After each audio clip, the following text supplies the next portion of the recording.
Hello friends, welcome to channel by basics. अभी कल परसों में नीट का एग्ज़ाम हुआ है। आई होप कि सभी का अच्छा हुआ होगा।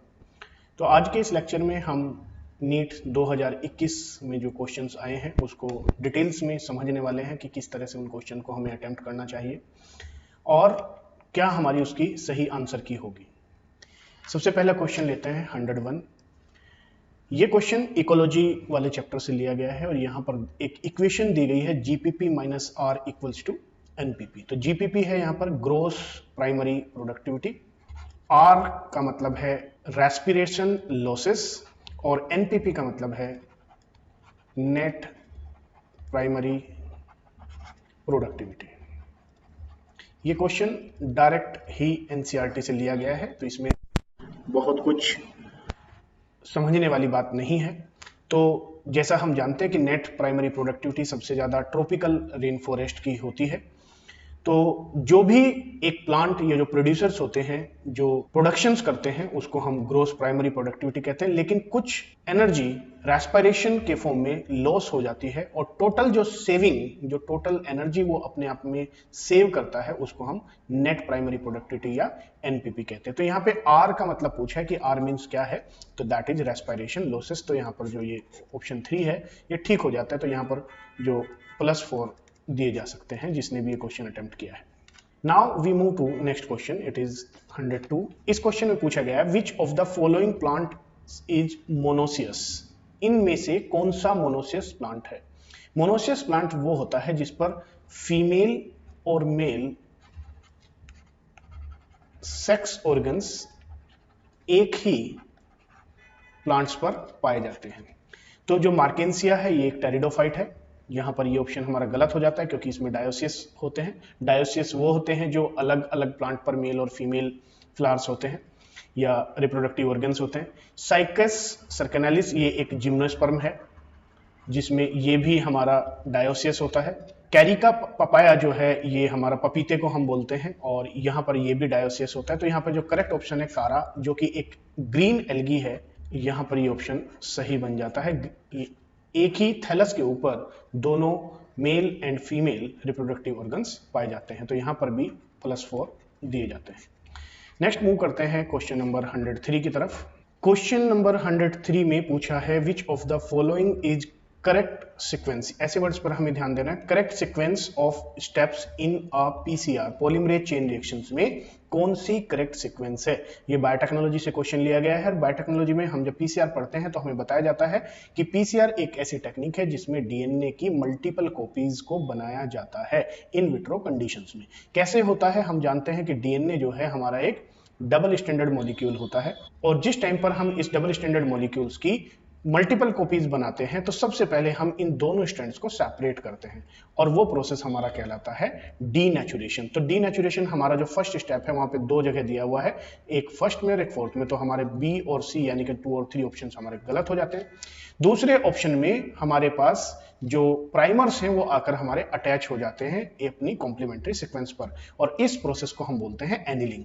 जो प्राइमर्स जो हैं वो अटैच हो जाते हैं अपनी कॉम्प्लीमेंट्री सीक्वेंस पर, इस प्रोसेस को बोलते हैं एनिलिंग। तो एनिलिंग यहाँ दूसरे नंबर पर केवल ऑप्शन 4 में दी गई है जबकि यहाँ एक्सटेंशन दिया गया है। तो हमारा ये ऑप्शन भी गलत हो जाता है और ये ऑप्शन हमारा ठीक हो जाता है। तो यहाँ पर दिया जाता है +4। थर्ड स्टेप जो होता है वो एक्सटेंशन होता है। एक्सटेंशन पे यहाँ पर जब डीएनए पॉलीमरेज आके बाइंड होता है और वो डीएनए पॉलीमरेज फर्दर इस डीएनए स्ट्रैंड की सिंथेसिस आगे कर देता है। तो इस तरह से यहाँ पर एक स्ट्रैंड से, एक मॉलिक्यूल से 2 मॉलिक्यूल्स ऑफ डीएनए का फॉर्मेशन हो जाता है। तो ये 3 स्टेप्स जो है वो कंटिन्यूएशन, वो एक सीक्वेंस में होते हैं। First is the denaturation, second is annealing and third is the extension. तो यहाँ पर आपको +4 दिए जाते हैं। Now we understand question number 104। In question number 104 में मैच लिस्ट 1 एंड लिस्ट 2। यहाँ पर 2 कॉलम्स दिए गए हैं जिसमें लिस्ट 1 एक है और दूसरी लिस्ट 2 है। तो यहाँ पर इनकी मैचिंग करनी है। तो लेंटिकल्स पहला दिया गया है ए में लेंटिकल्स। लेंटिकल्स क्या होते हैं? लेंटिकल्स मैच्योर्ड स्टेम्स में पाए जाने वाले पोर्स होते हैं जो कि गैसेस एक्सचेंज में काम आते हैं। प्लांट्स में दो ही ऐसे पोर्स होते हैं जिसके थ्रू प्लांट्स गैसेस एक्सचेंज कर सकते हैं। एक होते हैं लेंटिकल्स जो कि स्टेम्स में पाए जाते हैं, जो कि मैच्योर स्टेम्स में जहाँ पर बार्क होती है वहाँ पर लेंटिकल्स पाए जाते हैं। प्लांट्स में इस तरह के दो पोर्स होते हैं, वन इज द स्टोमेटा जो कि लीव्स में पाए जाते हैं या ग्रीन स्टेम्स में पाए जाते हैं, लेकिन मैच्योर स्टेम्स में लेंटिकल्स पाए जाते हैं जहाँ पर बार्क होती है। तो वो लेंटिकल्स गैसेस एक्सचेंज में काम आते हैं। तो देखते हैं गैसेस लेंटिकल्स का यहाँ पर थर्ड जो है वो ऑप्शन एक्सचेंज ऑफ गैसेस को शो कर रहा है। तो यहाँ पर अगर हम ऑप्शंस में देखें तो ऑप्शंस में ए ही एक ऐसा ऑप्शन है, ए का जो थर्ड है वो सिर्फ यहाँ पर ही सेट हो रहा है, बाकी और कहीं भी थर्ड नहीं आ रहा है, यहाँ पर यहाँ नहीं है। तो इसलिए हमारा ऑप्शन 1 जो है वो यहाँ पर करेक्ट हो जाता है। तो यहाँ पर आपको 4+4 मार्क्स दिए जाते हैं। दूसरे ऑप्शन की बात करें कोर कैम्बियम। कोर कैम्बियम क्या होता है, जिस टाइम पर प्लांट्स में सेकेंडरी ग्रोथ होती है तो वहाँ पर कुछ कोर्टिकल सेल्स जो हैं वो अपने आप में मॉडिफिकेशंस करके अपने आप में टोटिपोटेंसी की फिर से प्रॉपर्टी उनके अंदर जनरेट हो जाती है और वो एक कैम्बियम बना लेते हैं। वो कैम्बियम कहलाता है फैलोजेंस, राइट। तो यहाँ पर ये ऑप्शन हमारा ठीक है। सेकेंडरी कोर्टेक्स जो है दैट इज फैलोडर्म, और कोर्क जो है वहाँ पर जब स्टेम पर उसमें सुबारिन डिपॉजिट हो जाता है कोर्टेक्स के अंदर तो वो कोर्क डेवलप कर लेता है। तो वही ऑप्शन जो हमने अभी यहाँ पे करेक्ट मैचिंग करी है वो सब यहाँ पर मैच कर रहे हैं। तो हमारा ऑप्शन 1 ही यहाँ पर करेक्ट हो जाता है। Now we move to the question number 105। Question number 105 में पूछा गया है डाइएडेल्फस स्टेमन्स किस में पाए जाते हैं। डाइएडेल्फस स्टेमन्स वो होते हैं जहाँ पर टू स्टेमन्स आपस में जुड़े रहते हैं, एक ग्रुप बनाते हैं। तो पॉलीएडेल्फस का मतलब है जब बहुत सारे स्टेमन्स आपस में जुड़े रहते हैं। मोनोएडेल्फस का मतलब होता है जब सिंगल स्टेमन वहाँ पर पाया जाता है। तो यहाँ पे डाइएडेल्फस, तो ये जो डाइएडेल्फस जो है ये एक कैरेक्टरिस्टिक है फैबिएसी फैमिली की और लेग्यूमिनेसी फैमिली का ये एक प्रॉपर्टी है। तो आप लेग्यूमिनेसी का अगर देखें यहाँ पे लेग्यूम यानी कि लेग्यूम हम किसको बोलते हैं, दालों को बोलते हैं। और दाल यहाँ पर अगर देखें तो पी ही एक ऐसा ऑप्शन है जो यहाँ पे लेग्यूमिनस फैमिली को बिलोंग करता है। तो यहाँ पर हमारा ऑप्शन 2 जो है वो करेक्ट हो जाता है। तो यहाँ पर ये अटैम्प्ट नहीं किया गया, आई डोंट नो कि ये आपने अटैम्प्ट किया है कि नहीं, तो यहाँ पर मैं आपको कोई मार्क्स नहीं दूंगा। नेक्स्ट मूव करते हैं 106 की तरफ। 106 में the plant hormone used to destroy weeds in a field is.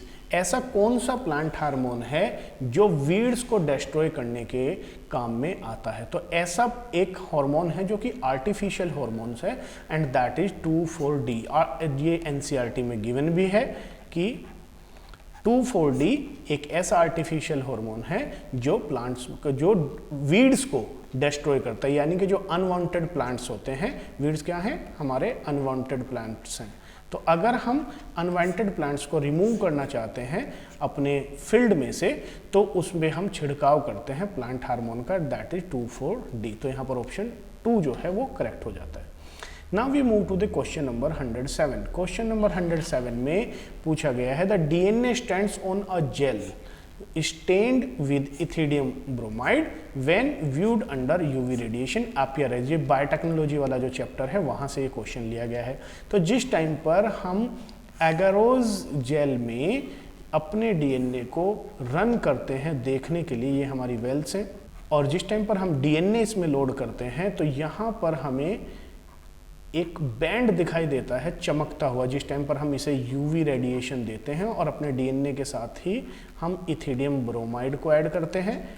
तो यहाँ पर इथिडियम ब्रोमाइड फ्लोरिश करती है जब यूवी रेडिएशन उसके ऊपर डाला जाता है, और यहाँ पर जो बैंड हमें दिखाई देता है वो ऑरेंज कलर का दिखाई देता है।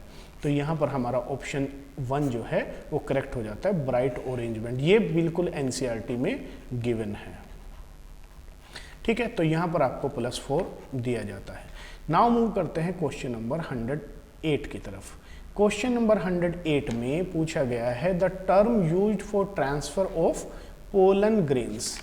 पोलन ग्रेन्स को ट्रांसफर किया है from anthers of one plant. तो यहाँ पर ये हमारा सपोज करते हैं this is our stamen anther और ये हमारे pollen grains, right.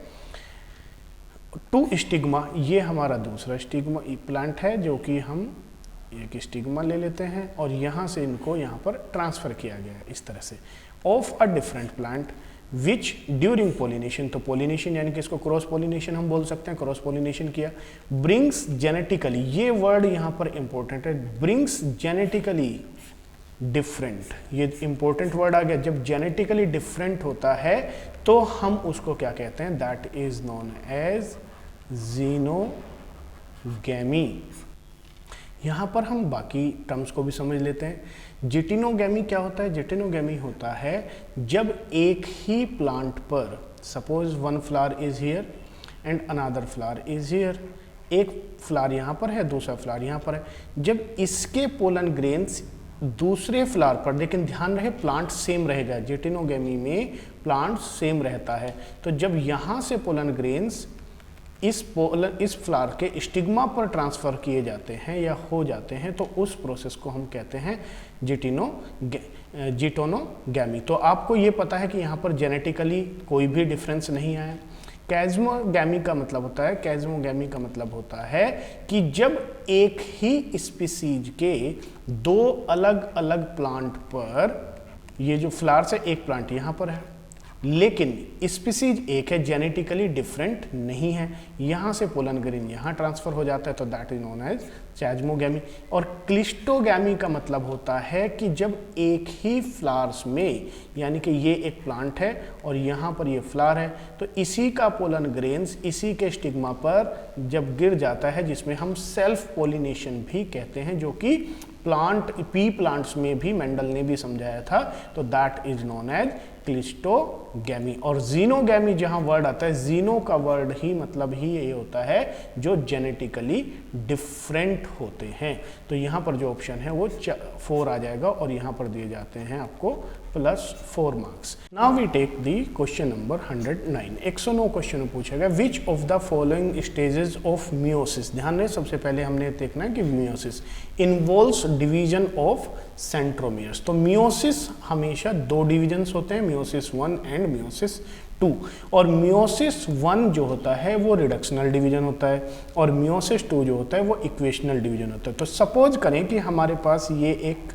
Pair of chromosomes है और ये भी हम जानते हैं कि मियोसिस में नंबर ऑफ क्रोमोजोम्स जो हैं वो हाफ हो जाते हैं। तो सबसे पहले क्या होता है कि एस फेज के दौरान ये जो क्रोमोजोम्स हैं ये अपने डीएनए को डबल करते हैं, तो ये सिचुएशन हमारी मियोसिस 1 में है। और जैसे ही एनाफेज 1 आती है, ये क्रोमोजोम अलग पोल पे चला जाता है और ये वाला क्रोमोजोम अलग पोल पे चला जाता है, तो ये वाला क्रोमोजोम अलग हो गया और ये वाला क्रोमोजोम्स अलग हो गया। तो यहाँ ये है हमारा सेंट्रोमियर। सेंट्रोमियर जहाँ पर क्रोमोजोम्स कंस्ट्रिक्ट रहता है उसको हम क्या बोलते हैं, सेंट्रोमियर बोलते हैं। तो ये पार्ट हो गया हमारा सेंट्रोमियर। अब इसने पूछा है कि डिवीजन ऑफ सेंट्रोमियर्स कहाँ होता है, तो डिवीजन ऑफ सेंट्रोमियर्स को हम लॉन्गिट्यूडनल डिवीजन कहते हैं। तो जिस टाइम पर इस तरह से 2 जो सिस्टर क्रोमैटिड्स हैं वो डिवाइड हो जाते हैं, तो यहाँ पर सेंट्रोमियर से डिवीजन होता है, तो उसके बाद ये वाला क्रोमोजोम तो अलग आ जाता है एक पोल पर और दूसरे वाला क्रोमोजोम अलग आ जाता है दूसरे पोल पर। तो पहले मियोसिस 1 के जो एनाफेज 1 है वहाँ पर तो होमोलोगस क्रोमोजोम का सेपरेशन होता है, तो वहाँ सेंट्रोमेरिक डिवीजन नहीं होता है। ये तो हमारा मियोसिस 1 में है और एनाफेज 1 में होता है। और यहाँ पर जब मियोसिस 2 आती है तो एनाफेज 2 में दोनों सिस्टर क्रोमैटिड्स लॉन्गिट्यूडनल डिवीजन होने की वजह से सेंट्रोमियर में एक दूसरे से अलग हो जाती है। तो यहाँ पर जो करेक्ट आंसर बनता है वो आता है एनाफेज 2। तो ये ऑप्शन हमारा करेक्ट हो जाता है और यहाँ पर आपको दिए जाते हैं +4 marks. Now we move to the next question and it is 110. Question number 110 में पूछा गया when the centromere is situated in the middle of 2 equal arms of chromosomes, the chromosome is referred as centromere। अभी हमने जाना है centromere क्या है। Centromere एक कॉन्स्ट्रिक्टेड पार्ट है क्रोमोजोम्स का, राइट। ये हमारा सेंट्रोमियर है और ये उसकी 2 आर्म हम बना लेते हैं। ये हमारी P आर्म हो गई और ये हमारी Q आर्म हो गई। This is P and this is Q arm. और यहाँ पर 2 सेंट्रोमियर जो है वो कॉन्स्ट्रिक्टेड होता है। तो उन्होंने पूछा कि अगर सेंट्रोमियर मिडिल में है, दोनों आर्म्स के एकदम मिडिल में है, तो उसको हम क्या कहते हैं, वो कहलाता है हमारा मेटासेंट्रिक। तो यहाँ ये ऑप्शन आपने ठीक टिक किया हुआ है, ये हमारा 4 हो गया। ठीक, टीलोसेंट्रिक क्या होता है कि अगर क्रोमोजोम्स के एक पार्ट पर, एक कॉर्नर पर, एक एंड पर यहाँ पर सेंट्रोमियर लोकेटेड है, बिल्कुल, क्योंकि हम जानते हैं कि एंड पार्ट्स जो होते हैं क्रोमोसोम्स के वो क्या कहलाते हैं, वो टीलोमर कहलाते हैं। तो अगर सेंट्रोमियर टीलोमेरिक रीजन पर लोकेटेड है तो वो कहलाता है टीलोमेरिक सेंट्रोमियर। और अगर सेंट्रोमियर थोड़ा सा नीचे, यानी कि जो अभी हमने आर्म बनाई है, अगर वो थोड़ा सा नीचे लोकेटेड है, टीलोमियर से थोड़ा सा नीचे लोकेटेड हो जाता है, तो उसको हम बोलते हैं एक्रोसेंट्रिक। ये क्या बन गया हमारा, एक्रोसेंट्रिक। और अगर मेटासेंट्रिक और एक्रोसेंट्रिक के बीच में लोकेटेड है, कहीं समवेयर यहाँ पे लोकेटेड है, तो वो कहलाता है हमारा सब मेटासेंट्रिक। तो यहाँ पर जो हमारा करेक्ट आंसर बनता है वो बनता है हमारा मेटासेंट्रिक, क्योंकि यहाँ पूछा गया middle of the 2 equal arms, तो 2 इक्वल आर्म्स के बीच में जो लोकेटेड है वो हमारा मेटासेंट्रिक हो जाता है। Now we move to the question number 111। Question number 111, in spite of interspecific competition in nature, nature के अंदर स्पीसीज के बीच में, 2 स्पीसीज के बीच में, क्योंकि इंटर स्पेसिफिक दिया हुआ है यहाँ पर, तो 2 स्पीसीज के बीच में कंपटीशन होता है। Which mechanism the competing species might have evolved for their survival, फिर भी वो दोनों स्पीसीज साथ साथ सर्वाइव होके इवॉल्व करते रहते। तो ऐसी कौन सी मैकेनिज्म है जो वहां पर रोल प्ले कर रही है? तो क्या होता है कि अगर ये एक एरिया है और इस एरिया में 2 स्पीसीज साथ साथ रहती हैं, तो वो क्या करते हैं, जो भी रिसोर्सेस यहाँ पर हैं, जो भी लैंड यहाँ पर है, या जो यहाँ पर फूड के जो रिसोर्सेस हैं, वो उस रिसोर्सेस को डिवाइड कर लेते हैं कि ये इस पे सर्वाइव करेगा और ये इस पे सर्वाइव करेगा। तो यहाँ पर जो करेक्ट ऑप्शन बनता है वो है रिसोर्स पार्टीशनिंग। तो वो रिसोर्सेज जो होते हैं उनको आपस में डिवाइड कर लेते हैं। ये हमारा एक तरह से क्वेश्चन हमारा एनवायरनमेंट से, इकोलॉजी वाले चैप्टर से लिया गया है। तो यहाँ पे क्वेश्चन 4 जो है वो बिल्कुल सही, और यहाँ पर आपको दिया जाता है +4। Now we move to the question number 112। 112 में क्या पूछा गया है, the production of gametes by the parent, formation of zygote, the F1 and F2 plants can be understood from a diagram. उस डायग्राम को क्या कहते हैं, जिस डायग्राम में हम गैमेट्स बनाने के बाद में आपस में फ्यूजन कराते हैं। तो याद करें जेनेटिक्स, और जिस टाइम पर हम मेंडल का मोनोहाइब्रिड क्रॉस कराते थे तो हम क्या कराते थे, इस तरह से कुछ स्क्वायर बनाते थे, जिसमें हम अपर साइड पर लिखते हैं मेल गैमीट और लोअर साइड पर लिखते हैं, साइड में लिखते हैं हम फीमेल गैमीट। सपोज करो ये कैपिटल T स्मॉल t था और यहाँ पर कैपिटल T स्मॉल t था, तो ये कैपिटल T हो गया, ये स्मॉल t हो गया, ये कैपिटल T, ये स्मॉल t, और यहाँ पर फिर हम इनका फ्यूजन कराते हैं, capital T capital T capital T small t capital T small t। तो ये स्क्वायर जो है, ये जो डायग्राम हमने बनाया है, इस डायग्राम को हम क्या कहते हैं, ये डायग्राम हमारा कहलाता है पुनेट स्क्वायर। तो यहाँ पर आपका ये ऑप्शन जो है वो ठीक हो जाता है। तो यहाँ पर भी आपको दिए जाते हैं +4। Now we move to the next question, and question number 113 क्या कहता है, ये कहता है the site of perception of light in plants during photoperiodism. Photoperiodism में लाइट प्लांट के किस हिस्से पर, कौन सी जगह पर, कौन सी साइट पर परसीव करती है, कहाँ पड़ती है जो फोटोपीरियोडिज्म। तो फोटोपीरियोडिज्म होता है भैया लीफ की वजह से। तो ये ऑप्शन यहाँ आपने गलत कर रखा है, तो यहाँ पर मैं आपको देता हूँ -1। तो ये लीफ की वजह से फोटोपीरियोडिज्म होता है, ठीक है। तो यहाँ पर ये याद रखेंगे, leaf is responsible for the photoperiodism. चलिए, प्लांट फिजियोलॉजी का क्वेश्चन है, आगे मूव करते हैं और लेते हैं क्वेश्चन नंबर 114। 114 में the factor that leads to founder effect in a population. क्या होता है फाउंडर इफेक्ट? फाउंडर इफेक्ट होता है कि अगर ये एक पॉपुलेशन है कुछ इंडिविजुअल्स की, राइट, और यहाँ से कुछ इंडिविजुअल्स अलग हो जाते हैं, एक नई जगह पर एक नई कम्युनिटी बनाते हैं, एक नया पॉपुलेशन बनाते हैं, एक नई स्पीसीज को जन्म देते हैं, तो इनको बोलते हैं founders, and this mechanism is known as founder effect. Founder effect basically किसके अंडर में आता है? ये आता है जेनेटिक ड्रिफ्ट के अंदर में। और जेनेटिक ड्रिफ्ट के 2 फिनोमिनन है, one is bottleneck effect and second is founder effect.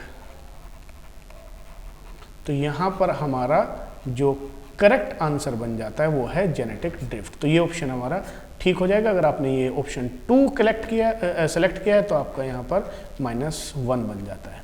चलिए जी आगे बढ़ते हैं, लेते हैं क्वेश्चन नंबर 115। क्वेश्चन नंबर 115 में when gene targeting involving gene amplification, तो जीन एम्प्लीफिकेशन किसके थ्रू करते हैं हम? पीसीआर के थ्रू करते हैं। Is attempted in an individual's tissue to treat disease. तो यहां पर आपको सबसे इंपॉर्टेंट वर्ड जो है उस पर ध्यान देना है। तो यहां पे हम क्या कर रहे हैं? ट्रीटमेंट कर रहे हैं। और ट्रीटमेंट जब हम करेंगे तो ऑप्शन देख लेते हैं, तो क्या है? जीन थेरेपी बिल्कुल सही है। मॉलिक्यूलर डायग्नोसिस, मॉलिक्यूलर डायग्नोसिस यहां तक तो ठीक है। पीसीआर जब हम करते हैं किसी मॉलिक्यूल को डायग्नोस करने के लिए तब तक तो ठीक है, लेकिन यहां पर हम ट्रीटमेंट भी कर रहे हैं, ठीक है। तो यहां पर जो ऑप्शन बनता है वो जीन थेरेपी बनता है। तो यहां पर करेक्ट ऑप्शन होगा जीन थेरेपी। चलिए जी, यहां भी आपको दिया जाता है +4। Now we move to the next question. अब हम समझते हैं question number 116। Which of the following is an incorrect. इस वर्ड पर ध्यान जाना है, इनकरेक्ट पूछा है, इनकरेक्ट स्टेटमेंट देना है। Microbodies are present both in plants and animal cell. बिल्कुल ठीक बात है, ये इनकरेक्ट स्टेटमेंट नहीं है। तो माइक्रो बॉडीज के अंदर क्या क्या आ जाता है? माइक्रो बॉडीज के अंदर आ जाता है ग्लाइओक्सिसोम्स, पेरोक्सिसोम्स। तो ये एनिमल्स में पाए जा सकते हैं और प्लांट्स में पाए जा सकते हैं, राइट। तो यहाँ पर ये ऑप्शन हमारा करेक्ट हो गया। तो ये तो इनकरेक्ट है, यहाँ पे पूछा गया तो ये तो नहीं हो सकता। तो यहाँ पर इस पॉइंट से ये गलत हो गया।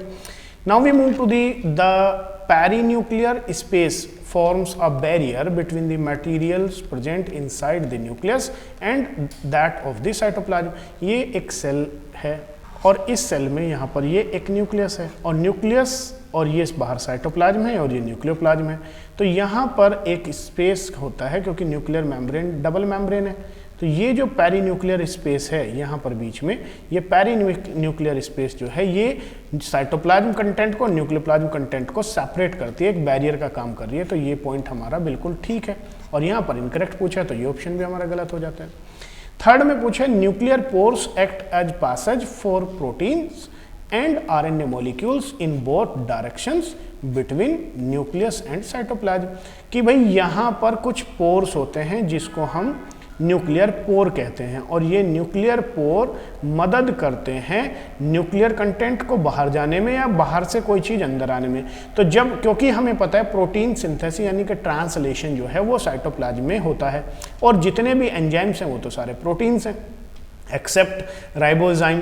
तो यहाँ से वो एंजाइम जैसे डीएनए पॉलीमरेज है, आरएनए पॉलीमरेज है, उनको कहाँ काम करना है? उसे तो यहाँ पर काम करना है। तो वो कहाँ आएंगे? वो अंदर आएंगे।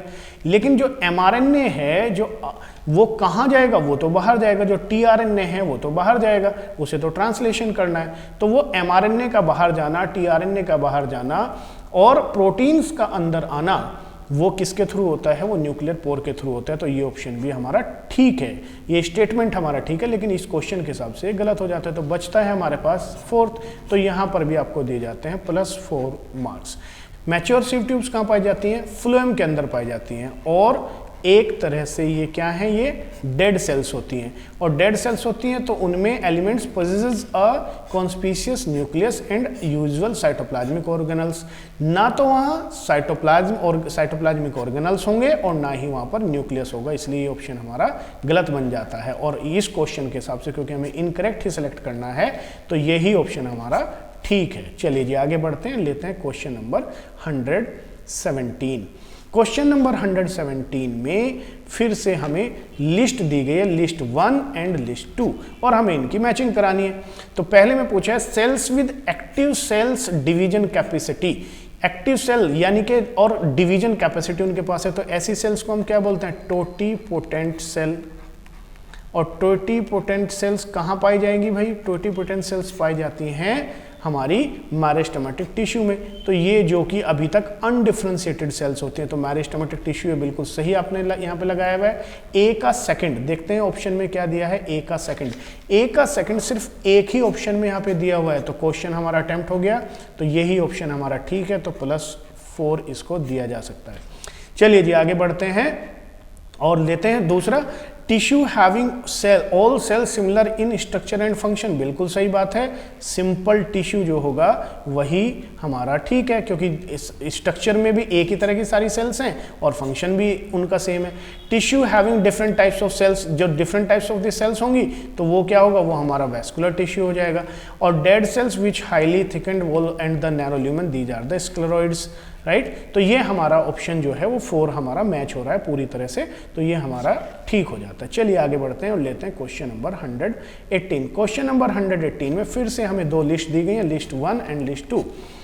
क्रिस्टी को पूछा गया क्या होता है क्रिस्टी, माइटोकॉन्ड्रिया के अंदर जो इनर मेम्ब्रेन होती है वो इनर फोल्डिंग शो करती है, कुछ इस तरह से फिंगर लाइक प्रोजेक्शंस होते हैं अंदर की तरफ, ये पढ़ा है हमने, राइट। और इसके अंदर भरा रहता है यहाँ मैट्रिक्स, ठीक। तो ये फिंगर लाइक प्रोजेक्शन से देखते हैं क्रिस्टी में क्या दिया है, क्रिस्टी में दिया है इनफोल्डिंग इन माइटोकॉन्ड्रिया, तो ये आ गया हमारा ए का 3। थाइलाकोइड्स कहाँ पाए जाते हैं, क्लोरोप्लास्ट में पाए जाते हैं। क्या होते हैं, ग्रेनम बनाते हैं मिलकर, थाइलाकोइड्स इस तरह से स्टैकिंग करके क्या बना लेते हैं, एक ग्रेनम का फॉर्मेशन करते हैं। तो यहाँ पर दिया है thylakoids flattened membranous sacs in stroma of plastid, ठीक है, प्लास्टिड्स में पाया जाएगा। तो ये बी आपका बिल्कुल ठीक है, यहाँ तक आ रहा है। सेंट्रोमियर अभी हम पढ़ के हैं, constricted part of the chromosomes, तो ये हमारा बन गया primary construction of the chromosomes. And cisterna is the part of the Golgi bodies, तो disc shaped sac in the Golgi body, ये हमारा बन जाता है। लेट्स सी कि कौन सा ऑप्शन हमारा बनता है, ए का 3। ए का 3 देखते हैं, ए का 3 यहाँ पर सिर्फ एक में दिया गया है और वो है हमारा यहाँ, तो सिर्फ पहले ऑप्शन को देखते ही हमारा ये करेक्ट हो जाता है। तो ऑप्शन 2 हमारा ठीक है और यहाँ +4 आपको दिया जाता है। हाँ जी, अब लेते हैं हम अगला क्वेश्चन, ये है क्वेश्चन नंबर 119। 119 में during the purification process of recombinant DNA technology addition of chilled ethanol precipitates out. जिस टाइम पर हम डीएनए एक्सट्रैक्शन करते हैं तो डीएनए को बाकी सब चीज़ों से अलग करने के लिए बहुत सारी इम्प्योरिटीज उसमें होती है, तो हम कौन सी चीज़ ऐड करते हैं, वो है हमारा चिल्ड इथेनॉल। तो यहाँ पर हमारा करेक्ट ऑप्शन क्या बन जाता है, डीएनए बन जाता है। ये आपने हिस्टोन्स पे अगर टिक किया है तो यहाँ पर आपको दिया जाता है -1, और अगर आपने डीएनए टिक किया है तो फिर आपका होगा +4। तो यहाँ पे करेक्ट ऑप्शन आ जाएगा हमारा A1। और ये डायरेक्ट एनसीईआरटी से क्वेश्चन है, बायोटेक्नोलॉजी वाला जो चैप्टर है वहाँ पर दिया गया है कि प्यूरिफिकेशन, डीएनए प्यूरिफिकेशन के टाइम पर, डीएनए एक्सट्रैक्शन के टाइम पर हम चिल्ड इथेनॉल ऐड करते हैं डीएनए को प्रेसिपिटेट करने के लिए या डीएनए को प्यूरिफाई करने के लिए। चलिए आगे बढ़ते हैं, लेते हैं 120, question number 120। Which of the following are not, word पे ध्यान देना है, not secondary metabolites in plant. Biomolecules वाला जो चैप्टर है वहां से क्वेश्चन बन जाता है। बायोमोलिक्यूल्स में एक टेबल दी गई है इस चैप्टर में और एनसीईआरटी के अंदर, और ये आप जानते हैं कि अमाइनो एसिड्स एंड ग्लूकोज जो हैं वो हमारे प्राइमरी मेटाबोलाइट्स हैं, क्योंकि इन्हीं से फिर बाद में सेकेंडरी मेटाबोलाइट्स बनते हैं और ये ही पॉलीमर्स बनाने में काम आते हैं। जो पॉलीमर्स बनते हैं, तो amino acids is the monomer of proteins and glucose is polymer monomer of carbohydrates यानी कि पॉलीसैकेराइड्स। तो यहाँ पर ऑप्शन ए जो है हमारा ठीक है। बाकी vinblastine, curcumin, rubber gums and morphine and codeine ये सब हमारे सेकेंडरी मेटाबोलाइट्स हैं। और यहाँ पर नोट पूछा है तो हमारा ए ठीक हो जाता है, तो +4 यहाँ पर आपको दिया जाता है। Now we move to the next question और इट इज क्वेश्चन नंबर 121। पूछा क्या है, which of the following algae contains mannitol. किस में पाया जाता है, मैनिटोल पाया जाता है ब्राउन एल्गी में। ब्राउन एल्गी का फूड जो स्टोर्ड होता है वो मैनिटोल के फॉर्म में होता है एज रिजर्व फूड मटेरियल, और इसका जो ऑप्शन बनेगा वो होगा एक्टोकार्पस। एक्टोकार्पस ही एग्जाम्पल है ब्राउन एल्गी का। तो यहाँ पर आपने अगर यूलोथ्रिक्स लगाया है तो ये बन जाता है -1। वोल्वोक्स ग्रीन एल्गी है, ग्रासिलेरिया रेड एल्गी है और ये ग्रीन एल्गी है, राइट। तो यहाँ पर जो है एक्टोकार्पस ही हमारा सही आंसर बनता है। चलिए आगे बढ़ते हैं और लेते हैं क्वेश्चन नंबर 122। 122 में gemma are present in asexual reproduction. Asexual reproduction होता है गैमा के में, किस में पाया जाता है, कप जैसी स्ट्रक्चर पाई जाती है ऐसे थैलस जो होता है, थैलस के ऊपर इस तरह से कप जैसे स्ट्रक्चर्स बनी रहती हैं। ओके, और ये पाया जाता है लीवर वर्ट में। तो देखते हैं ऑप्शन में टेरिडोफाइट्स गलत, सम जिम्नोस्पर्म्स नो, लीवर वर्ड्स यहाँ पे ऑप्शन दिया है, तो ये हमारा ठीक बन जाता है। अगर आपने ऑप्शन 2 करेक्ट किया है तो ये मिलता है आपको -1। ये भी एनसीईआरटी में दिया हुआ है। Now we move to the question number 123। Question number 123 में क्या पूछा है, which of the following statements is not correct. Not बताना है भैया, जो कि सही नहीं है, यानी कि इनकरेक्ट हमें फाइंड आउट करना है। Pyramid of biomass in sea is generally upright, यही ऑप्शन हमारा गलत है। क्यों? क्योंकि ये जो होता है ये इन्वर्टेड होता है, ना कि अपराइट। बायोमास पूछा है क्योंकि बायोमास जो सी के अंदर जो प्राइमरी प्रोड्यूसर्स हैं वो क्या हैं, वो हैं फाइटोप्लैंक्टन। कितना वेट होगा उनमें, उनका अगर मास की बात करें तो बहुत कम मास होता है, लेकिन अगर फाइटोप्लैंक्टन के कंपैरिजन में मैं एक बिग फिश की बात करूं तो उसका वेट तो बहुत ज़्यादा होगा। तो इस वजह से जो यहाँ पर पिरामिड बनता है बायोमास का वो इन्वर्टेड बनता है, ना कि अपराइट। तो इसलिए यहाँ पर ऑप्शन हमारा 1 जो है वो करेक्ट बन जाता है और यहाँ पर दे जाते हैं आपको +4। Pyramid of energy is always upright, बिल्कुल सही बात है, क्योंकि हमें 10% रूल हमें यूज करना होता है, और जैसे जैसे हम ट्रॉपिक लेवल पे ऊपर बढ़ते हैं वैसे वैसे हमारा 10% एनर्जी लेस होती रहती है, इसलिए वहाँ पे हमेशा जो एनर्जी का पिरामिड होता है वो अपराइट बनता है। Pyramid of numbers in A grassland ecosystem is, number की बात करिए बिल्कुल अपराइट होगा, क्योंकि आप देखेंगे किसी भी एक ग्रासलैंड में आप देखेंगे नंबर ऑफ जो प्रोड्यूसर्स होते हैं वो बहुत ज़्यादा होते हैं, फिर उनको खाने वाले थोड़े कम हो जाएंगे, फिर इनको भी खाने वाले और कम हो जाएंगे। जैसे कि सपोज करो हम ग्रास की बात करें तो नंबर ऑफ ग्रास तो बहुत होगा, फिर हम बात करें या तो ग्रास होपर की बात कर लें या हम डियर की बात कर लें, वो इनके कंपैरेटिवली कम हो जाएगा। डियर को खाने वाला अगर हम लायन की बात करें तो वो और भी कम हो जाएंगे। तो इस तरह से नंबर जो है कम होते चल जाएंगे, तो ये अपराइट होगा। Pyramid of biomass in sea is generally inverted, ये ऑप्शन भी हमारा ठीक है कि इसका अपोजिट यहाँ पे दिया है, तो यहाँ पे हमें नॉट वाला छांटना था, तो ये हमारा ठीक बन जाता है। Now we move to the question number 124, 124 लेते हैं। Plants follow different pathway in response to environment, to or phase of life to form different kind of structure. This is ability is called as plasticity. अपनी environment के according अगर plant अपने अंदर कुछ modifications करता है, अपने pathways कुछ बदलता है, उसको हम क्या बोलते हैं, that is known as the plasticity. तो यहाँ पर ऑप्शन 2 सही है, ना कि elasticity, तो यहाँ पर आपको दिया जाता है -1। Now we move to the question number 125. 125 में वर्ड दिया गया है एमेंसेलिज्म। एमेंसेलिज्म कैन बी रिप्रेजेंटेड बाई, कैसे रिप्रेजेंट, स्पीसीज, यहाँ पे दोनों बेनिफिट हो रहे हैं, प्लस प्लस का मतलब है दोनों स्पीसीज। ये क्या हो गया, ये हमारा म्यूचुअलिज्म हो गया, सिम्बायोसिस। स्पीसीज यहाँ पे दोनों का नुकसान हो रहा है, ये कंपटीशन हो गया। एक को फायदा हो रहा है, एक को कोई नुकसान नहीं हो रहा है, ये हमारा कमेंसलिज्म हो गया। और यहाँ एक को नुकसान हो रहा है और एक को कोई फायदा नहीं हो रहा है, तो ये हमारा एमेंसलिज्म हो गया। ये ऑप्शन हमारा बिल्कुल ठीक है, तो यहाँ पर आपको दिए जाते हैं +4। Now we understand question number 126। 126 में क्या पूछा गया है, 126 में कहा है complete the flow chart on central dogma. Central dogma यानी कि लाइफ किसके आसपास घूमती है, देखिएगा ये है सेंट्रल डोगमा। यहाँ पे बताया गया कि डीएनए से क्या बन रहा है, डीएनए, और जब डीएनए से डीएनए बनता है तो उसको हम क्या बोलते हैं, रेप्लिकेशन। यहाँ पे बताया गया कि डीएनए से एमआरएनए बन रहा है, तो डीएनए से जब एमआरएनए बनता है तो उसको हम कहते हैं ट्रांसक्रिप्शन। और जिस टाइम पर एमआरएनए से प्रोटीन बनती है तो ये क्या हो गया, इट इज प्रोटीन। तो जिस टाइम डीएनए एमआरएनए से प्रोटीन बनती है तो ये कहलाता है ट्रांसलेशन। ट्रांसलेशन, तो यहां पर देखते हैं क्या ऑप्शन दिया गया है। तो ए पूछा है, ए बी सी डी पूछा है, तो ए रेप्लिकेशन, यहां पर ट्रांसलेशन दिया है, ये तो हमारा ऑप्शन गलत हो गया। ए को रेप्लिकेशन दिया है, बिल्कुल सही है ये अभी तक। बी को ट्रांसक्रिप्शन दिया, ये भी सही है। सी को ट्रांसलेशन कहा, ये भी सही है। और डी को इन्होंने प्रोटीन कहा, तो ये ऑप्शन हमारा ठीक हो जाता है। ये ट्रांसडक्शन नहीं होगा, गलत। रेप्लिकेशन ठीक है, ए बी ट्रांसक्रिप्शन सही है। ट्रांसडक्शन नहीं होगा, ट्रांसलेशन ठीक है। तो यहाँ पर ही ट्रांसलेशन दिया गया है, तो ये ऑप्शन हमारा ठीक बन जाता है, तो यहाँ दिए जाते हैं आपको +4। नाउ मूव करते हैं क्वेश्चन नंबर 127। 127 में क्या पूछा है? Genera like Selaginella and Salvinia produce two kinds of spores. दो तरह के स्पोर्स प्रोड्यूस करते हैं। ये यहाँ प्रोड्यूस के बाद लिखा है टू।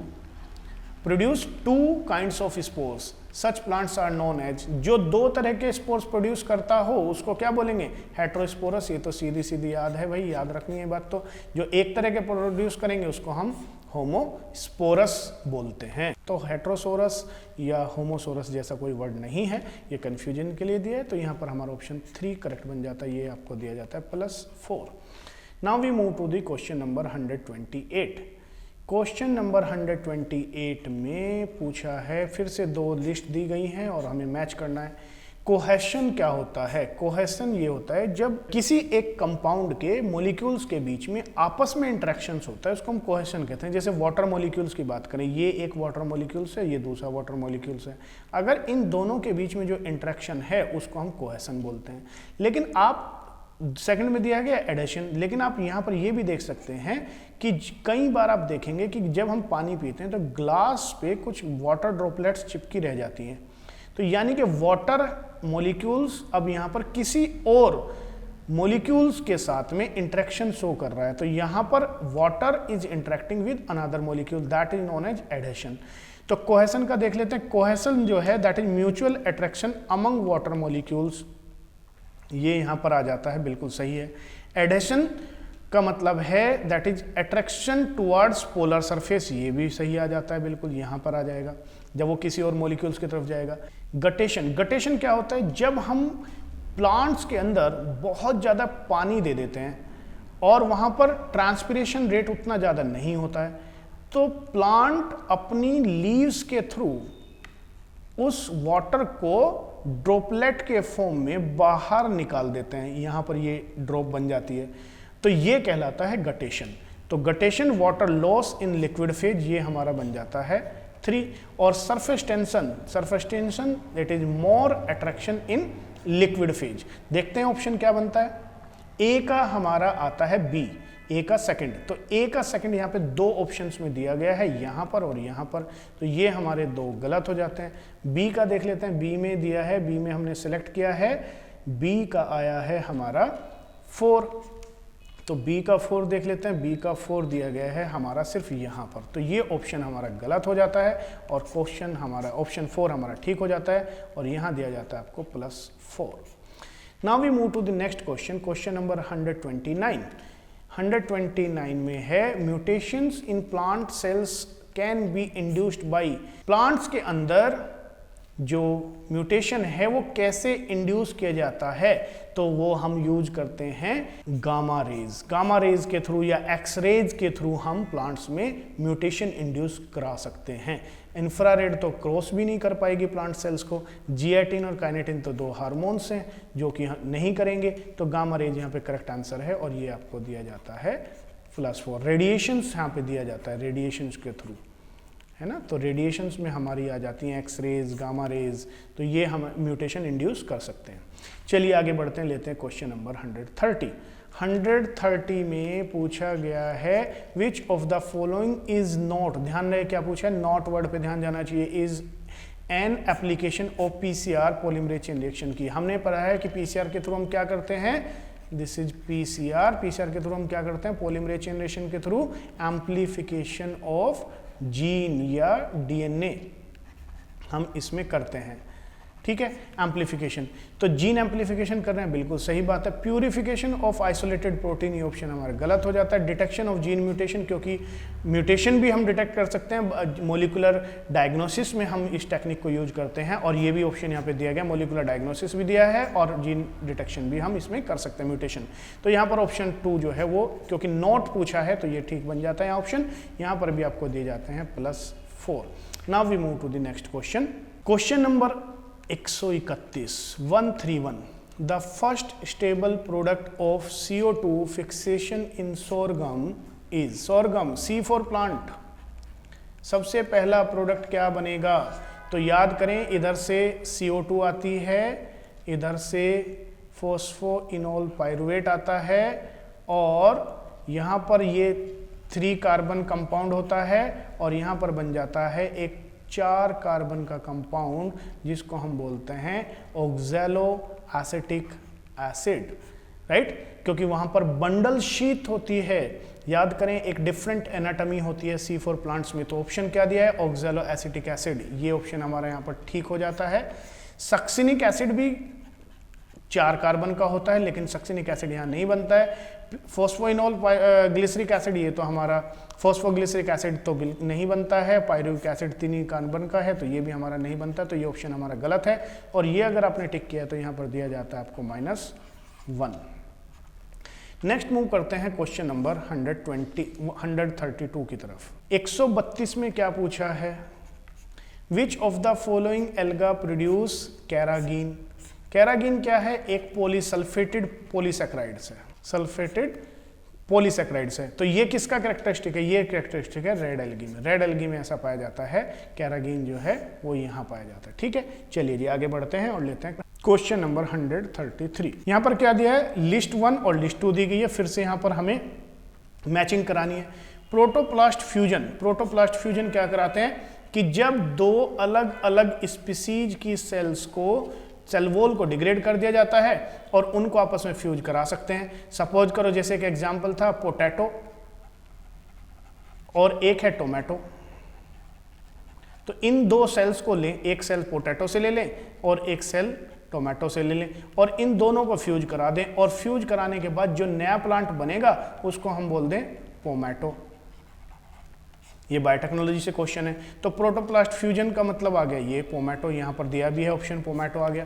अब है plant tissue culture. Plant tissue culture totipotency भी जा सकता है, सोमाक्लोन्स भी जा रहा है, वायरस फ्री प्लांट्स भी जा रहा है। अगला ऑप्शन लेते हैं मेरिस्टेम कल्चर। मेरिस्टेम कल्चर करते ही इसलिए हैं ताकि हमें वायरस फ्री प्लांट्स हमें मिल सकें, ये क्योंकि हमेशा मेरिस्टेम इतना फास्ट ग्रोइंग होता है कि वहां तक वायरस उतनी जल्दी रेप्लिकेट करके उसको इन्फेक्ट नहीं कर पाता है। जो टिप होता है, जो सूट अपेक्स होता है बिल्कुल ऊपर की तरफ, वहां पर वो नहीं जाता। तो मेरिस्टेम कल्चर हम किसके लिए करते हैं, वायरस फ्री प्लांट्स के लिए करते हैं। माइक्रो प्रोपगेशन, माइक्रो प्रोपगेशन यानी कि लैबोरेटरी में बहुत सारे एक जैसे प्लांट बनाने के लिए हम माइक्रो प्रोपगेट करते हैं और ये बन जाता है हमारा सोमाक्लोन। और प्लांट टिश्यू कल्चर हम कर ही इसलिए पाते हैं क्योंकि प्लांट के पास टोटिपोटेंसी की प्रॉपर्टी होती है। कोई भी पार्ट, लिविंग पार्ट, कोई भी प्लांट का लिविंग पार्ट उस प्लांट को एज इट इज प्रोड्यूस करने की जो कैपेसिटी प्लांट्स के पास होती है, और वो कोई भी फॉर्म बन सकता है, कोई भी टिश्यू उस सेल से बन सकता है, तो वो प्रॉपर्टी कहलाती है टोटिपोटेंसी की प्रॉपर्टी, जो कि प्लांट्स के पास होता है। तो प्लांट टिश्यू कल्चर हम कर ही इसलिए पा रहे हैं क्योंकि वहां पर टोटिपोटेंसी की प्रॉपर्टी होती है। नाउ सी द ऑप्शंस क्या क्या दिया गया है। तो हमारा पहले का बनता है सेकंड, 1 का सेकंड, ए का सेकंड आता है, और ए का सेकंड दिया है सिर्फ इसमें, यहां पर दिया है ए का सेकंड, और बी का दिया है 1, बी का 1 भी यहां पर दिया हुआ है, सी का दिया हुआ है 4, सी का 4 भी यहाँ पे दिया हुआ है, और डी का दिया हुआ है 3, डी का 3 भी यहाँ पर दिया हुआ है। तो यहाँ पर ऑप्शन ए हमारा करेक्ट हो जाता है। और अगर आपने ऑप्शन 2 यहाँ पर आपने टिक किया है तो यहाँ पर दिया जाता है आपको -1। नेक्स्ट मूव करते हैं और क्वेश्चन नंबर लेते हैं 134। 134 में typical angiosperm embryo sac at maturity. Maturity पर टिपिकल एंजियोस्पर्म के एम्ब्रियो सैक में कितने न्यूक्लिएट होते हैं और कितने सेल। ये तो टिपिकल क्वेश्चन एंजियोस्पर्म का डायरेक्ट एनसीईआरटी से पूछा गया है। वहां पर याद करें एम्ब्रियो सैक की स्ट्रक्चर, 3 सेल्स एक एंड पर होती हैं और 3 सेल माइक्रोपाइलर एंड पर होती हैं, जिनको हम, ये चलाजा एंड है और ये हमारा माइक्रोपाइलर एंड है। यहाँ पर 2 सिनर्जिड्स होती हैं, एक एग सेल होती है, यहाँ पर हमारी एंटीपोडल सेल्स होती है और बीच में होती हैं 2 सेल्स। बाद में ये फ्यूज होकर बना लेती हैं एक सेल, लेकिन न्यूक्लियस इज दियर, राइट। 2 तो न्यूक्लियस की अगर बात करें तो न्यूक्लियस तो 8 है, 8 न्यूक्लिएट है, लेकिन वहाँ पर जो सेल्स हैं वो कितनी हैं, वो 7 हो जाती हैं, क्योंकि 3 हियर, 3 हियर और 1 हियर, तो 7 सेल्ड एंड 8 न्यूक्लिएट, और ये ऑप्शन आपका ठीक बन जाता है और यहाँ पर दिए जाते हैं आपको +4। Now we move to the question number 135। Question number 135 में क्या पूछा गया है, the amount of nutrients such as carbon, nitrogen, phosphorus, calcium present in the soil at any given time is referred at, it is known as standing state। ये बिल्कुल NCERT में दिया गया हुआ है। किसी भी एक टाइम पर एक पर्टिकुलर एरिया में, सपोज ये लैंड का एक एरिया है, इस एरिया में कितने वहाँ पर कंपाउंड्स हैं, किस तरह के कंपाउंड्स हैं, वो क्या कहलाती है, वो कहलाती है स्टैंडिंग स्टेट। स्टैंडिंग क्रॉप क्या होता है, अगर हम बायोमास की बात करें, यहाँ पर कितने प्लांट्स हैं, कितने एनिमल्स हैं, तो वो अगर हम काउंट करें तो वो कहलाता है हमारा स्टैंडिंग क्रॉप। तो यहाँ पर हमारा ऑप्शन 2 जो है वो करेक्ट हो जाता है। आई डोंट नो आपने ये क्वेश्चन अटेम्प्ट किया है नहीं, so that's why I am not going to give mark over here. Now we move to the question number 136। 136 की बात करते हैं। 136 में क्या पूछा है, which of the following statements is incorrect, कौन सा स्टेटमेंट इनमें से इनकरेक्ट है, ये छांटना है, ध्यान रहे भाई। क्या पूछा गया है पहले में, stroma lamellae have PS1 only and lack PS2। Stroma lamellae की बात करें, ये ग्रेनम है, ये ग्रेनम है, और जब ग्रेनम से जुड़े रहते हैं तो इसको क्या बोलते हैं, स्ट्रोमल लैमेली बोलते हैं। तो यहां पर सिर्फ PS1 पाया जाता है, ये बात हमें पता है, तो ये ऑप्शन हमारा बिल्कुल ठीक है, लेकिन हमें तो इनकरेक्ट छांटना है, और ना ही वहां NADP रिडक्टेज की एक्टिविटी तो ये तो हमारा ठीक बन जाता है। Grana lamellae have both PS1 and PS2, ये बात भी बिल्कुल सही है, क्योंकि वहां पर तो जेड स्कीम भी चलती है इस तरह से, और वहां पर साइक्लिक एंड नॉन साइक्लिक दोनों चलता है, तो ये बिल्कुल ठीक है। Cyclic phosphorylation involves both PS1 and PS2, cyclic phosphorylation, ये ऑप्शन यहां पर गलत बन जाता है। क्यों बन जाता है, देखिएगा, ये PS2 है और यहां पर PS1 होता है। जिस टाइम पर यहां से एक इलेक्ट्रॉन जाता है, फिर वो यहां जाता है और फिर वो NADPH के थ्रू रिडक्टेज कर लिया जाता है, ये तो होता है हमारा जेड स्कीम, जिसको हम नॉन साइक्लिक बोलते हैं। तो नॉन साइक्लिक में तो दोनों इन्वॉल्व होते हैं, PS2 और PS1 दोनों इन्वॉल्व हो रहे हैं, लेकिन जहां पर केवल PS1 इन्वॉल्व होता है तो वहां पर इलेक्ट्रॉन वापस यहां आ जाता है इसके थ्रू, और एक बन जाता है साइकिल, और इसीलिए इसको बन जाती है, इसको बोलते हैं साइक्लिक फॉस्फोराइलेशन। तो साइक्लिक फॉस्फोराइलेशन में केवल PS1 इन्वॉल्व होता है, ना कि PS2, तो ये ऑप्शन हमारे यहाँ पर गलत बन जाता है, और क्योंकि हमें गलत ही छांटना है तो यहाँ पर हमारा ऑप्शन 3 जो है वो करेक्ट हो जाता है। Both ATP and NADPH are synthesized during non cyclic photophosphorylation, ये बात बिल्कुल सही है, यानी कि जेड स्कीम की बात कर रहा है ये। तो जेड स्कीम में दोनों इन्वॉल्व हो रहे हैं, PS2 भी इन्वॉल्व हो रहा है और PS1 भी इन्वॉल्व हो रहा है, और जब यहां से जाएगा तो प्रोटॉन भी पंप होते हैं, जो हमारा ल्यूमेन होता है थाइलाकोइड्स का, वहाँ पर प्रोटॉन पंप्स भी होते हैं, जिसके बाद में हमारा ATP का फॉस्फोराइलेशन भी होता है, ATP का सिंथेसिस भी होती है, और बाद में ये इलेक्ट्रॉन NADP के थ्रू गेन एक्सेप्ट कर लिया जाता है, और वहाँ पे NADP रिडक्टेज के थ्रू वो NADPH+H में कन्वर्ट कर दिया जाता है। तो यहाँ पर ये ऑप्शन भी हमारा ठीक बन जाता है, और हमें इनकरेक्ट सेलेक्ट करना है तो यहाँ पर हमारा 3 बन जाता है। यहाँ पर भी कोई टिक नहीं है, तो मैं इस पर आपको मार्क नहीं दिया जा रहा। Now we understand question number 137. Question number 137 में दिया गया है identify the correct statement. इस बार correct select करना है। RNA polymerase binds with Rho factor to terminate the process of transcription in bacteria. जिस टाइम पर जो ट्रांसक्रिप्शन चल रहा होता है तो उसका टर्मिनेशन कैसे होता है, तो टर्मिनेशन होने के लिए वहां पर एक रो फैक्टर आ जाता है, और रो फैक्टर RNA पॉलीमरेज के साथ बाइंड होता है और उसको ले जाता है, और जब वहां पर RNA पॉलीमरेज नहीं रहेगा तो डेफिनेटली वहां पर ट्रांसक्रिप्शन नहीं होगा। तो ये स्टेटमेंट अभी तक हमारा सही है। आगे देखते हैं। The coding strand in transcription unit is copied to an mRNA, बिल्कुल गलत है। 2 स्ट्रैंड होते हैं DNA के, एक पर DNA सिंथेसिस या RNA सिंथेसिस होती है और एक पर नहीं होती है। तो सपोज करो अगर इस पर सिंथेसिस हो रही है RNA की, तो इसको हम क्या बोलते हैं, इसको हम टेम्पलेट स्ट्रैंड भी बोलते हैं, और इसको हम नॉन कोडिंग स्ट्रैंड भी बोलते हैं। क्यों बोलते हैं नॉन कोडिंग, क्योंकि इस स्ट्रैंड की जो सीक्वेंस है वो और RNA की जो स्ट्रैंड की सीक्वेंस है वो दोनों एक दूसरे के कॉम्प्लीमेंट्री होती है, और इसका मतलब ये कोड तो नहीं करेगा, तो कोड कौन करेगा, ये वाला DNA करेगा। तो इसकी सीक्वेंस और इसकी सीक्वेंस मैच करती है, इसलिए इसको कोडिंग बोलते हैं। ठीक, तो mRNA किस पर बन रहा है, नॉन कोडिंग पे बन रहा है, तो कोडिंग दिया है यहाँ पे, तो ये ऑप्शन हमारा गलत है। Split gene arrangement is characteristics of the prokaryote. Split gene का मतलब क्या है, स्प्लिट जीन्स का मतलब यहाँ पर इंट्रॉन्स हैं, और आप जानते हैं कि इंट्रॉन्स तो प्रोकैरियोट्स में एब्सेंट होता है, तो ये ऑप्शन भी हमारा यहाँ पर गलत हो जाता है। In capping methyl guanosine triphosphate is added to 3' end of HNRNA।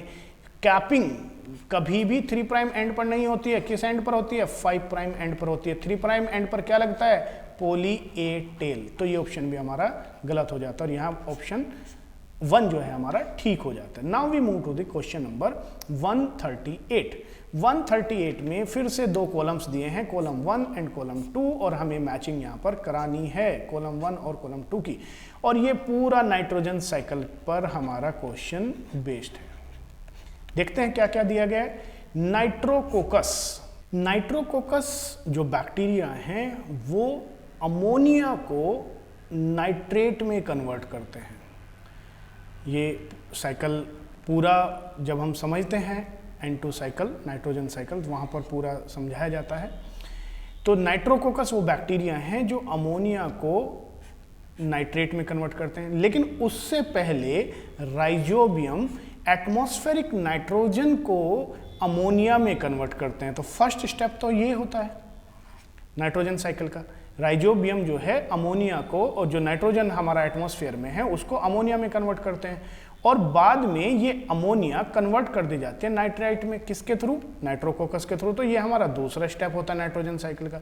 तीसरे स्टेप में जो नाइट्रोबैक्टर्स होते हैं वो नाइट्राइट को नाइट्रेट में कन्वर्ट करते हैं, तो ये होता है हमारा तीसरा ऑप्शन। और जो थायोबैसिलस होते हैं ये डीनाइट्रिफिकेशन करते हैं, यानी कि वापस अमोनिया को एटमॉस्फेरिक नाइट्रोजन में कन्वर्ट कर सकते हैं, राइट। तो यहां पर ये हमारा फोर्थ बनता है। तो यहां पर जो है ऑप्शन देख लेते हैं कौन सा ठीक बनता है। तो ए का हमारा बन रहा है सेकंड। ए का सेकंड अगर हम देखें तो सिर्फ एक ही ऑप्शन में दिया गया है, यहां पर ये ऑप्शन हमारा 4 ठीक हो जाता है। तो यहां पर आप बी देखें, राइजोबियम को अगर हम देखें तो राइजोबियम का 4 यानी कि बी का 4 वो भी हमारा ठीक है। हमारा सी का 1 और डी का जो है 3rd बनता है, बिल्कुल ठीक है। तो ऑप्शन हमारा ये ठीक हो जाता है। तो यहाँ पर हम देते हैं +4 क्योंकि आपने ऑप्शन टिक कर रखा है। Now we move to the question number 139। Question number 139 में पूछा है what is the role of RNA polymerase 3 in the process of transcription in eukaryotes. Eukaryotes में RNA pol 3 का क्या रोल है? ये क्वेश्चन NCERT से बाहर है, आउटसाइड फ्रॉम NCERT। और जैसा मैं आपको कहता हूं कि हमेशा कुछ क्वेश्चंस आपको ऐसे जरूर मिलेंगे जो NCERT से बाहर पूछे जाते हैं, राइट। तो what is the role of RNA polymerase 3 का? RNA polymerase 3 का रोल होता है ट्रांसक्राइब्स द tRNA, बिल्कुल सही है। 5s rRNA का भी ट्रांसक्रिप्शन करता है और snRNA का भी करता है। यहाँ पर क्या है? Transcribe the precursor of mRNA नहीं, ये तो RNA pol 2 करता है यहाँ पर इस काम को। ट्रांसक्राइब्स ओनली sRNA जी नहीं, rRNA जी नहीं, तो ये ऑप्शन हमारा गलत है। तो यहाँ पर ऑप्शन ए आपने टिक कर रखा है, बिल्कुल सही है। तो यहाँ पर मैं आपको देता हूँ +4। Now we move to the question number 140। Question number 140 में फिर से 2 लिस्ट यहाँ पर दी गई हैं, लिस्ट 1 एंड लिस्ट 2। हमें मैचिंग करानी है। एस फेज हमें पता है, ये सेल साइकिल एक बना लेते हैं छोटा सा ताकि हमें समझने में आसानी रहे। ये हमारा एम फेज होती है और यहाँ पर ये G1 होती है, ये S होता है और ये G2 होता है। तो एस फेज में क्या होता है? एस फेज में DNA रेप्लिकेशन होता है, बिल्कुल सही आपने करेक्ट किया हुआ है ये। तो देख लेते हैं कि A का 4 कहाँ पर है। A का 4 यहाँ पे 2 जगह दिया गया है, तो ये हमारे दोनों ऑप्शन हमारे गलत हो जाते हैं। यहाँ पर दिया है और यहाँ पर दिया। अब आगे बढ़ते हैं। दूसरा इन्होंने ऑप्शन दिया है कि G2 फेज। G2 फेज में क्या होता है? प्रोटीन्स आर सिंथेसाइज्ड, वो तो G1 में भी हो सकती है। इनएक्टिव फेज नहीं, इनएक्टिव फेज जो होती है क्यूसेंट स्टेज होती है, जिस टाइम पर सेल जो है वो G0 में चली जाती है, तो दैट इज क्यूसेंट सेल। तो देख लेते हैं C का 2 किसके साथ कनेक्ट किया हुआ है। C का 2 यहाँ पर कनेक्ट किया गया है, ठीक है। चलिए जी आगे बढ़ते हैं।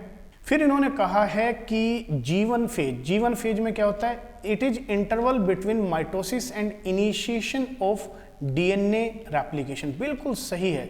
DNA रेप्लिकेशन यहाँ हो रहा है, और G1 फेज ये है और ये माइटोसिस है, तो माइटोसिस और डीएनए रेप्लिकेशन के बीच में क्या आ रही है, वो G1 आ रही है, तो यहाँ पर ये ऑप्शन हमारा ठीक हो जाता है। तो देखते हैं डी का 3 यहाँ पर मैच हो रहा है, बिल्कुल सही बात है।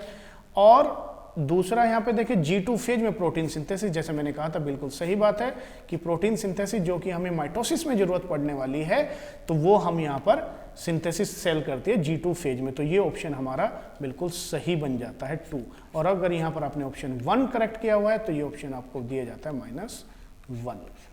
नाउ अगर आपको ये वीडियो यहाँ तक अच्छी लगी है, समझ में क्वेश्चंस आए हैं, तो आप प्लीज़ लाइक करें, शेयर करें और कमेंट करके ज़रूर बताएं कि इसका जो नेक्स्ट पार्ट है वो मुझे आपके लिए बनाना चाहिए या नहीं बनाना चाहिए। तो आपके कमेंट्स ही मुझे मोटिवेट करेंगे जो बाकी के क्वेश्चंस हैं उनको अटेम्प्ट करने के लिए। Thank you so much for watching this lecture.